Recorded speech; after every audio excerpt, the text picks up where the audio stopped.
Hello guys, welcome back to my channel. This is Coach VK and welcome to my weekly videos. Today we are going to check out all the roadsters available in the middle class in India and which middle class motorcycle you should buy in 2017. Let's consider one by one. There is two classes here. As for me, there are these hot motorcycles that are just coming out into the market, and then there are something that already had proven in the past and still going strong. Let's consider all of them, but we will talk primarily about naked bikes, roadsters today. So I don't want to bring in other bikes in this class, because there is a crossover definitely, at least in India, when buying. But it is time for our market to mature and talk about roadsters separately. So let's start.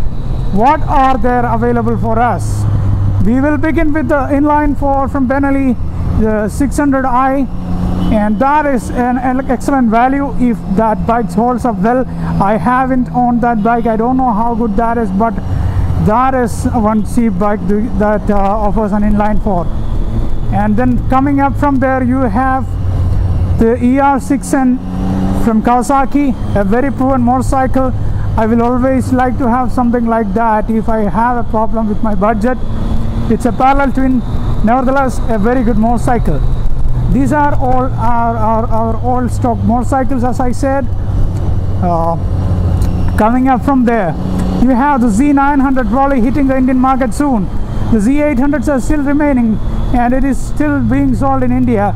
So I don't know whether Z900 will hit India in the next year or 2017. But if it is coming, it is going to be another big bike to consider, because it is going to be lighter than the Z800 and little bit more pep because there are little extra displacement from the motor. So that refinement's coming in. So those who are Kawasaki fans, here is your Z motorcycle to own. The Z900 coming in. It is going to be a very good value too, considering the way Kawasaki have priced the Z800. Now moving over, we have other motorcycles here from Europe. You have Ducati Monster. The Monster is something very different from all other motorcycles in this class. It is an L-twin, and not many people I know likes the sound of L-twins, but I personally like the L-twins and the characteristics of those bikes. If you are having low height like me or even lesser than me, you will be comfortable on the Monster. Monster is sitting low and it is more like sitting inside the motorcycle, and if you have a low height like 5.4 or something, this is the bike to get. And it is a very sexy bike and comes with traction control and goodies like that, so consider that. But the power is not something that is too good or something. It will be like less than 90 horsepower, but you know what, these things are not slow motorcycles. For a middleweight, these things have enough pep. Now coming further, there are other two motorcycles I am keeping for the last to talk about. So what are those motorcycles? But before that, have I missed something? Any other motorcycles in the middle class I have forgot to talk about? Yeah, Haiseng have a couple of motorcycles there. Haiseng have a 650 naked, which wasn't a huge success in India lately, especially after many other options shown up. Maybe they have to, actually it is priced aggressively, but I don't know why. Maybe because the fit and finish and the quality and the service, but there is still an option from the Koreans. That is the Haiseng 650N. That is the naked equivalent of the GT 650. All right, so that is from the Korea. And any other things from Japan? Yamaha don't have anything, Suzuki don't have anything, Honda don't have anything in the class as naked. So that is pretty much it from Japan, I think. And we are back to the Europeans, like this one. This is all about character and butchery on the streets. Yeah, I mean that. I really do like my motorcycle. And here comes the next guy here, Street Triple 2017. There are three models, and the best of the best is the RS. That is the Street Triple RS. coming with all-hinge and Brembo M50 monoblocks. There is some real mechanical finish going on that bike and having in excess of 120 horsepower to tap. And you're talking about a bike that is 2 kilograms lighter than the outgoing Street Triple R. Now put that into perspective. A bike with more power than the Street Triple and lighter than the Street Triple, that is outgoing. That is going to be a hell lot of motorcycle, man. If they manage to price that right, that is going to be a huge success. And many of the Street Triple owners will like to have them as well, as far as I can see. But do you really want to upgrade right now? I will say I will not upgrade right now, because I'm really more than happy with my motorcycle that I'm riding right now. It is plenty fast already. So there is 3 models that Street Triple is coming with. Triumph have 3 of them. To start with, the Street Triple S, I think S is the bare minimum and will not have adjustable shock absorber or fork, and otherwise the power will be minimal, something around like 113 horsepower, which is better than the existing model anyway. Then moving on from there, you have Street Triple R. Earlier the Street Triple R was the highest spec Street Triple you could buy.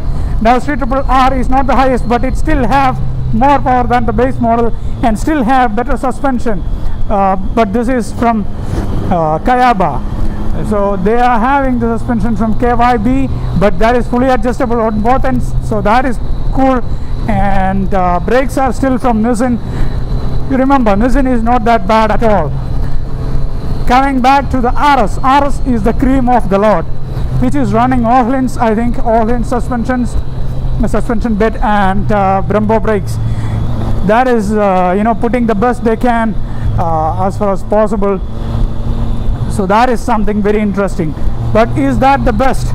Is that going to be the ultimate middle class roadster? Now we are not sure, because something very interesting is coming. What is that? That is the 790 Duke from KTM. You will see the KTM showroom somewhere on the left hand side here. Those guys may be having the 790 when it is available, but as of now the 790 is not available. We are not sure when it is coming out. It may or may not come in 2017, but that is some very amazing proposition. That will give some amazing challenge, a great challenge to the Street Triple Trio, because especially in Indian market, if Bajaj is making the 790 motor here in Chakan, Pune, that is going to shake the market for sure, and many of the people will be offset from the market. And it is going to be a twin, and the people here have to believe that you don't need really too many cylinders to really set the road on fire. That is what, if you don't believe in that, go check out the Super Duke. And you are after, inline 4 or something, you still have that options. But for me, the pick of 2017 are going to be the Street Triple RS and the 790 Duke. And this is how the Street Triple goes when you really want that thing to go. And for today, that is all from me. Thank you for watching my video today, and make your decision properly. Ride each of those bikes before you buying one of them. And this is serious money you are putting down for most people. So do test ride each and every motorcycle in the class and make your decision. Go by your heart. Numbers are not everything. Numbers may say something, and on-road performance may vary. So do take ride of each of the bikes. And if you have a question about any of these bikes, please type that down here under the video in the comments below. I will try to answer them. So thank you for watching. Please subscribe for the next videos coming every week. Thank you. Bye.